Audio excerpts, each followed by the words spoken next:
목사님이 다른 교회 예배에 초청을 받아서 가서 말씀을 전하게 됐습니다. 사모님도 같이 그 교회에 가서 조용히 교인들 틈에서 말씀을 듣고 예배를 드렸습니다. 예배를 마치고 나오는데 사모님이 그 교회 교인들과 같이 섞여서 나올 때 문 앞에서 안내를 보던 성도 한 분이 웃으며 다가왔습니다. 아무래도 처음 보는 얼굴이니까 다가와서 반갑게 인사를 했습니다. 안녕하세요. 처음 뵙습니다. 다음 주일에도 꼭 오세요.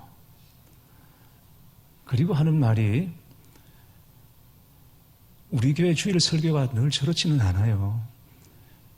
오늘 설교하신 목사님은 다른 교회에서 오신 목사님이에요. 라고 얘기하더라는 것입니다.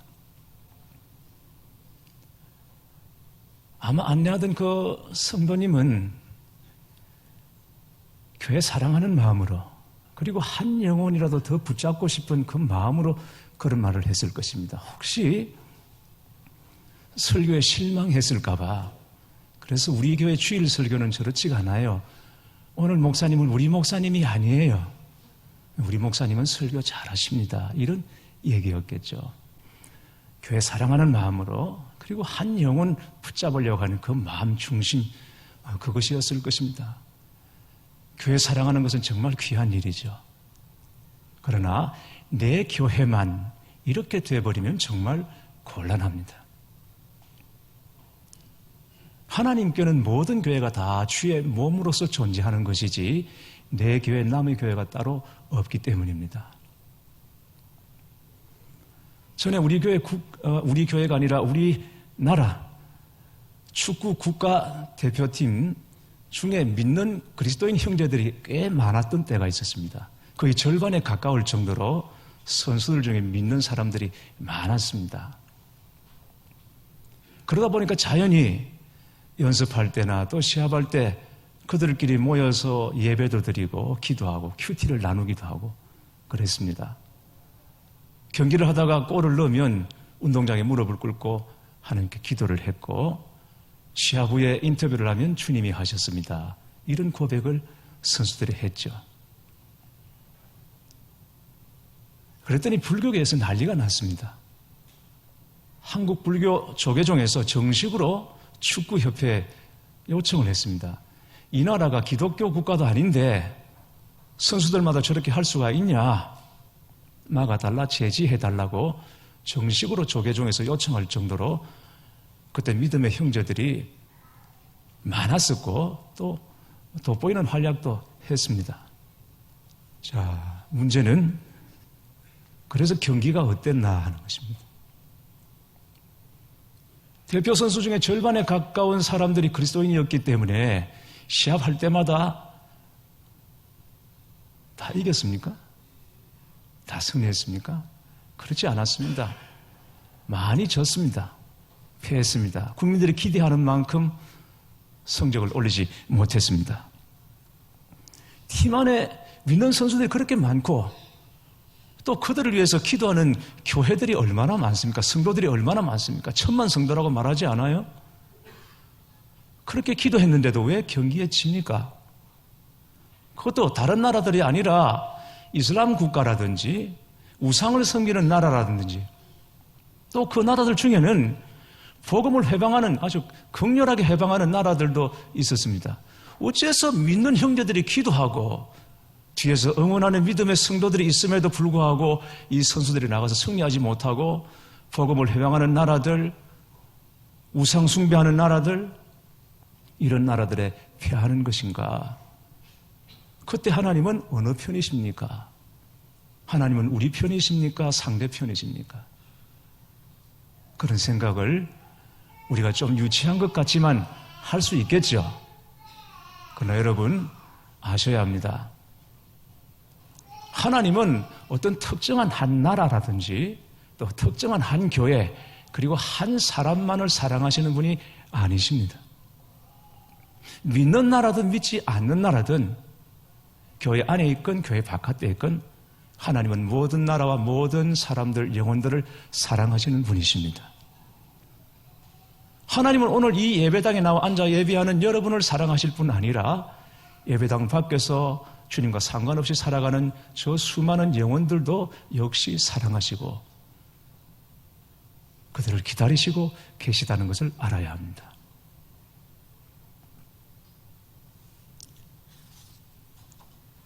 열심히 특심이란 말을 하죠. 믿어도 아주 적극적으로 믿는 성도를 향해서 열심히 특심이다, 그런 말을 합니다. 아마 여러분들도 그렇게 믿어보고 싶은 마음이 있으실 것입니다. 그러나 믿어도 좀 특별하게 믿는 것 때문에 내가 다른 성도들보다 좀 더 열심히 헌신하고 섬기고 봉사하는 것 때문에, 그런 이유와 조건 때문에 남들보다 내가 좀 더 특별한 복을 챙겨야 하고 얻어야 한다고 생각한다면, 혹시 여러분이 그러시다면 그것은 저 세리와 같지 않음을 감사하나이다라고 말했던 바리새인의 기도와 별로 다르지 않다는 것입니다. 다른 사람들이 교회 섬기는 거 보면 별로 그렇게 열심히 하는 것 같지도 않고 애쓰는 것 같지도 않아요. 나는 그들과 분명히 다릅니다. 그렇다면 하나님께서 복을 주시는데 똑같이 주시면 안 되잖아요. 나에겐 좀 더 특별한 복을 주셔야 하잖아요.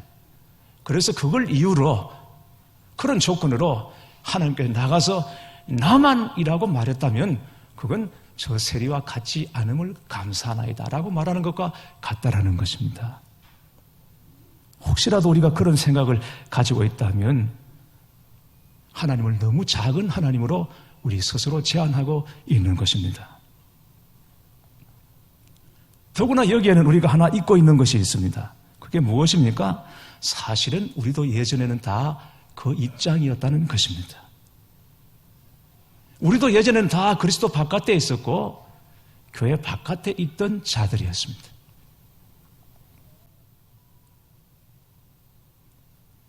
우리는 처음부터 99마리 양 중에 하나가 아니었습니다. 우리는 이뤄진 한 마리의 양이었습니다. 원래 그랬습니다. 그런데 우리가 어찌 이 자리에 앉아 있는 것입니까? 주님이 찾고 찾도록 헤매시고 찾으셨기에 지금 저와 여러분이 여기 있는 것입니다. 원래 우리가 99마리 중에 든 사람들이 아니었습니다, 여러분. 우리는 각기 제 길로 갔거늘 그렇게 해서 이루어졌던 자였습니다. 그러나 주님이 십자가로 찾고 찾으셔서 오늘 우리가 주 안에 있는 것입니다.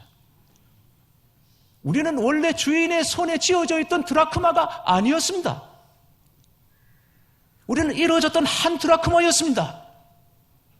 그런데 어찌 여기 있습니까? 이뤄진 드라크마 하나를 찾기 위해서 온 집을 헤매고 가구를 옮기고 불을 켜고 그렇게 찾고 찾았기 때문에 드디어 주인의 손 안에 있게 된 드라크마가 된 것이지, 원래 꼭 쥐어져 있던 존재들이 아니라고 하는 것입니다. 여러분, 그걸 잊으시면 안 됩니다. 그런데 우리는 원래 우리 안에, 그리고 주인의 손 안에 있던 자로 여기고, 우리가 받아 누리는 이 은혜를 당연한 것으로, 그리고 기대에 미치지 못하면 서운한 감정을 갖게 되고 때로는 하나님을 원망하기도 하는 것이죠. 여러분, 얼마나 잘못된 거예요. 사도 바울이 왜 복음에 그렇게 열정입니까? 특히 이방인 선교에 그런 목을 메었습니다. 목숨을 걸어놓았습니다. 왜 그랬습니까? 본인이 그랬기 때문입니다. 본인이 그리스도 바깥에 있었고 외인이었고 이뤄진 자였고 그리고 해방자요 박해자였습니다. 그런 자신을 주님이 먼저 찾아와 주셨습니다. 만나 주셨습니다. 조건 없이 품어주셨고 그리고 구원해 주셨습니다. 그래서 이전에는 그리스도 바깥에 이뤄진 자요 외인이었다가 이제는 그리스도 안에 있는 자가 되었고, 그 은혜에 감동하여 복음을 전하되 생명을 걸어놓고 특히 이방인들에게 복음을 전했던 것이죠. 자기가 옛날에 그런 입장이었다는 것을 알았기 때문인 것입니다. 우리도 마찬가지입니다. 근데 중요한 것은 우리가 예전에 어땠다라는 것에 머물러 있어서는 안 됩니다. 내가 예전에 그랬다라는 것을 아는 것에 머물러 있어서는 안 됩니다. 이제 우리는 주 안에서 새로운 피조물이 되었고 주 안에서 사랑받는 자가 되었고 주님이 다시 찾아진 자가 되었고 그리고 주 안에서 하늘의 상속자가 되었다는 것입니다. 지금 우리의 상태는 주님이 내 안에 내가 주 안에 그야말로 주님과 내가 따로 없고 완전히 하나가 된 그 상태로 우리가 살아가는 것입니다. 그럼에도 불구하고 많은 성도들이 가지고 있는 고민이 무엇인가 하면 아직도 예전의 기억에 머물러 있더라는 것이죠. 그래서 하나님 앞에서도 어떤 조건을 가지고 하나님 앞에 나아가고 하나님을 대하고 그렇게 하는 것입니다. 우리가 하나님을 누리는 것은 나의 어떠함이 아니라 하나님의 전적으로 하나님의 어떠하심 때문인 것입니다. 그건 하나님의 선하심, 자비하심, 인자하심 그리고 완전한 사랑 때문에 우리는 조건 없이 사랑을 누리는 것이죠. 그런데 하나님의 어떠함 때문이 아니라 나의 어떠함 때문에 때로는 내가 사랑받는 것 같기도 하고 사랑받지 못하는 것 같기도 하고 나의 어떠함 때문에 내 믿음이 있는 것 같기도 하고 믿음이 없는 것 같기도 하고 나의 어떠함 때문에 하나님이 나를 붙잡아 주시는 것 같기도 하고 때로는 하나님이 나를 외면하시는 것 같기도 하다는 그런 불안한 믿음 가운데 머물러 있기도 한다는 것이죠. 여러분, 여기에서 자유하는 것이 은혜입니다. 하나님 우리가 그 은혜를 누리기 원하십니다.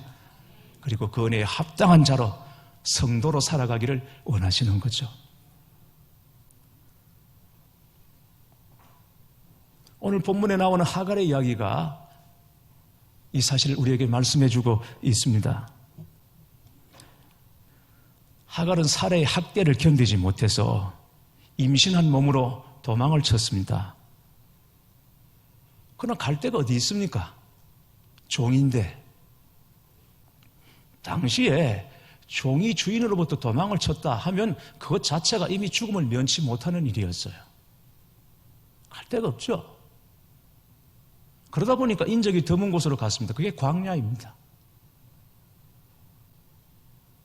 아브라함이 찾아오지 못하도록 누가 따라오지 못하도록 광야로 갔습니다. 거기서 얼마나 살 수 있을까요? 임신한 몸으로 뭘 준비했겠습니까? 얼마나 견딜까요? 곧 죽는 거죠. 바로 그때에 하나님께서 이 광야로 찾아와 주시고 하갈을 만나 주십니다. 여호와의 사자가 광야 샘 곁 곧 술길 샘 곁에서 그를 만나 이르되 사라의 여종 하갈아 내가 어디서 왔으며 어디로 가느냐 그가 이르되 나는 내 여주인 사례를 피하여 도망하나이다. 사라를 피하여 도망하는 그 광야로 하나님이 찾아와 주셨습니다. 그리고 부르십니다. 만나 주십니다. 우리는 지금까지 하나님을 아브라함의 하나님, 사라의 하나님으로 알았습니다. 그런데 아브라함도 만나 주셨던 하나님, 사라를 만나 주셨던 하나님이 버려진 존재라고 여겨졌던 이 하갈을 만나 주심으로 아브라함의 하나님이 하갈의 하나님도 되신다는 것을 말씀해 주고 계세요. 아브라함에게 하갈은 죽으나 마나한 존재예요. 있으나 마나한 존재예요. 자신이 원치 않은 동침을 했습니다. 그래서 하갈이 아기를 임신했습니다. 그러면서 유세를 부리기 시작하죠. 자기가 여주인인 것처럼 행세를 했죠. 사례가 화가 났습니다. 박해하고 학대하기 시작했습니다. 그리고 그 원망을 남편에게 다 쏟아놓았습니다. 어떻게 할 거냐? 당신이 책임지라. 그랬을 때 아브라함이 사례에게 뭐라고 말합니까? 당신 눈에 좋은 대로 행하라. 알아서 하라 이 말입니다. 죽이든지 살리든지 그냥 당신이 알아서 하라. 별로 나한테는 중요한 사람도 아니니까 알아서 하라. 이런 존재가 하갈이었어요. 하갈도 스스로를 그렇게 인식하고 있었던 것입니다. 나 같은 자야 죽이면 죽는 종일 뿐이라고 생각하고 있습니다. 그런데 그런 하갈을 하나님께서 찾아오셨습니다. 그리고 말씀하시죠. 9절 말씀해 보시면 여호와의 사자가 그에게 이르되 내 여주인에게로 돌아가서 그 수하에 복종하라. 하갈을 만나 주신 다음에 하나님께서 하갈에게 하시는 말씀이 돌아가서 복종해라. 네 여주인 사라에게 복종해라. 말씀하십니다. 여러분, 이때 하갈의 마음이 어땠겠습니까? 내가 죽으면 죽었지 거기는 안 간다. 내가 정말 견디지 못해서 목숨 걸고 내가 도망쳐 나왔는데 거기를 내가 다시 가? 나 정말 못 간다. 이런 생각이었을 것입니다. 내가 여기서 광야에서 죽으면 죽지 다시 내 여주인에게로는 가지 않겠다. 그런데 하나님께서는 하갈에게 다시 돌아가라고 말씀하십니다. 가서 복종하라는 것입니다. 왜냐하면 그 길이 하갈도 사는 것이고 태중의 아이도 사는 것이기 때문입니다. 스스로 살겠다고 광야를 배회하면 결국 둘 다 죽습니다. 하나님께서는 다시 돌아가라. 그게 너도 살고 네 태중의 아이도 사는 것이다. 순종하면 문제 해결된다는 것입니다. 순종해야 산다는 것입니다. 가서 복종하라는 것입니다. 사랑하는 교회 여러분, 우리가 구원받은 하나님의 자녀로 감당할 수 없는 하나님의 은혜를 입은 자들로 합당하게 살아가는 것은 주를 사랑하며 살아가는 것입니다.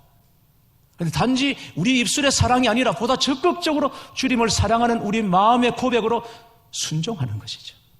하나님 말씀에 순종하며 사는 것이죠. 결국 순종이 우리가 살 길입니다. 순종이 어려운 것 같고 힘든 것 같아도 결국 성도가 사는 길은 하나님 말씀에 순종하는 것입니다. 그 길 외에는 살 길이 없습니다. 다른 데는 없습니다. 광야를 아무리 헤매봤자 결국은 죽는 길밖에 없습니다. 성도가 사는 길은 하나님 말씀에 순종하는 것입니다. 그 길로 가면 죽을 것 같아도 하갈은 다시 주인에게 돌아가는 것은 죽는 길이라고 생각했어요. 그래서 스스로 살 길을 찾았어요. 아닙니다. 하나님은 그렇게 말씀하지 않았습니다. 스스로 찾는 길이 죽는 길이고 내가 말한 대로 순종하는 것이 살 길이라고 말씀하고 있죠. 그런데 순종이 어렵습니다. 너무너무 어렵습니다. 하나님을 경험하는 데 있어서 가장 마지막 걸리는 관문이 순종입니다. 우리가 대개 하나님의 음성을 듣지 못하지는 않아요. 생각으로 또 말씀을 볼 때, 읽을 때 하나님의 뜻을 알죠. 하나님 말씀하실 때가 하나님의 때거든요. 그런데 우리가 순종에 걸려 있으니까 그 말씀으로 우리가 하나님을 만나지 못하고 경험하지 못하는 마지막 관문이 순종입니다. 그런데 여러분, 바로 아셔야 될 게 실제는 순종이 어려운 것이 아니라 순종할 믿음이 우리에게 없는 것이 어려운 것입니다. 믿음만 있으면 순종은 되어지는 것입니다. 그러니까 순종은 믿어지는 만큼 하게 되는 것입니다. 믿는 만큼 순종하게 되는 것입니다. 순종이 어려운 것이 아니라 믿는 것이 어려워져. 믿어지는 것이 어려운 것이죠. 그러니까 순종은 하나만 해결되면 할 수 있는 것이죠. 말씀하시는 하나님이 정말 믿어지는가 믿어지지 않는가. 내가 다시 내 여주인에게 돌아가면 나는 죽는다라고 생각했지만 결국 하갈은 하나님 말씀에 순종합니다. 그래서 여주인에게로 다시 돌아갑니다. 거기서 아이를 낳습니다. 그래서 지금 이스마엘의 후예들이 이 땅에 살고 있는 것입니다. 하갈이 바뀌게 된 까닭이 무엇이겠습니까? 하갈이 들으시는 하나님을 만났기 때문입니다. 10절, 11절 말씀을 보시겠습니다. 여호와의 사자가 또 그에게 이르되 내가 내 씨를 크게 번성하여 그 수가 많아 셀 수 없게 하리라. 여호와의 사자가 또 그에게 이르되 내가 임신하였은즉 아들을 낳으리니 그 이름을 이스마엘이라 하라. 이는 여호와께서 내 고통을 들으셨음이니라. 하갈이 두려웠던 것은 자기 자식을 사레에게 빼앗길까, 그게 두려웠습니다. 하나님께서는 두려워하지 말라. 네가 자식을 낳을 것이다. 그리고 그 자식도 한 민족을, 큰 민족을 이룰 것이다. 수를 셀 수 없을 정도로 수가 많아질 것이다 라고 말씀해 주십니다. 그리고는 태중에 있는 아이의 이름을 직접 지어주신데 이스마엘이라고 하죠. 이스마엘은 하나님께서 들으셨다는 것입니다. 여기서 하갈은 자기를 들으시는 하나님을 만났습니다. 자기는 전혀 중요하지도 않고 보잘것없는 존재고 버려진 존재라고 생각했고 아브라함의 집에 사니까 하나님에 대해서는 알았지만, 들었지만, 그러나 그 하나님은 주인의 하나님이지 자기 하나님은 아니라고 생각했던 것입니다. 그런데 그 하나님이 자기의 고통을 들으셨다는 것입니다. 알고 계신다는 것입니다.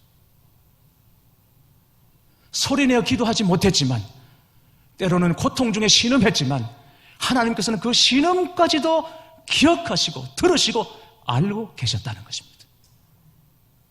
하갈이 이걸 알았습니다. 자기를 들으시는 하나님, 작은 신음에도 귀를 기울여 주시는 하나님, 그 하나님을 그가 경험함으로 도저히 육신으로 생각으로는 할 수 없는 이 말씀에 돌아가 복종하라는 하나님의 말씀에 순종할 수 있게 된 것입니다.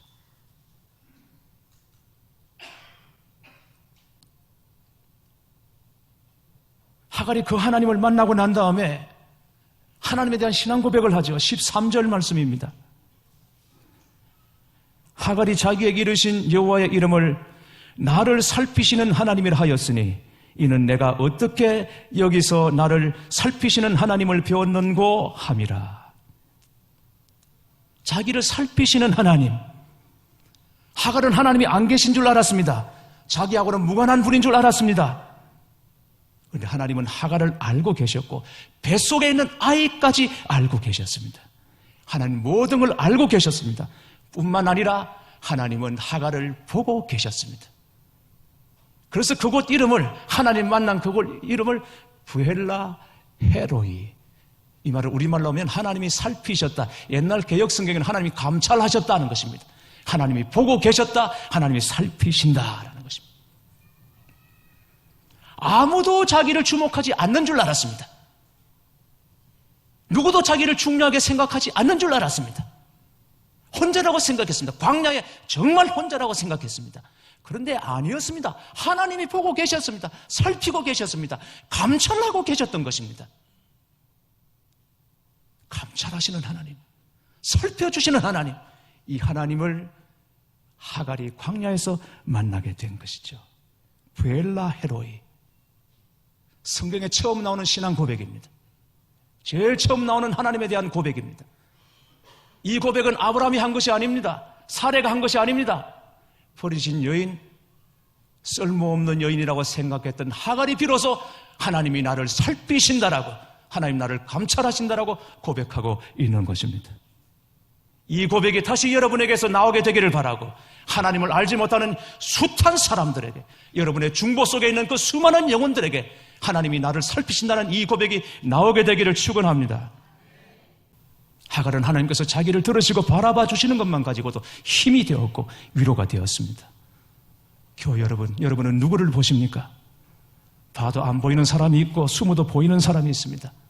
여러분의 눈에 하나님이 보여지기를 바랍니다. 하나님이 생각나고 기억나기를 바랍니다. 하나님이 여러분이 지극히 사랑하시고 관심을 갖고 계시다는 것을 듣고 보시게 되기를 바랍니다.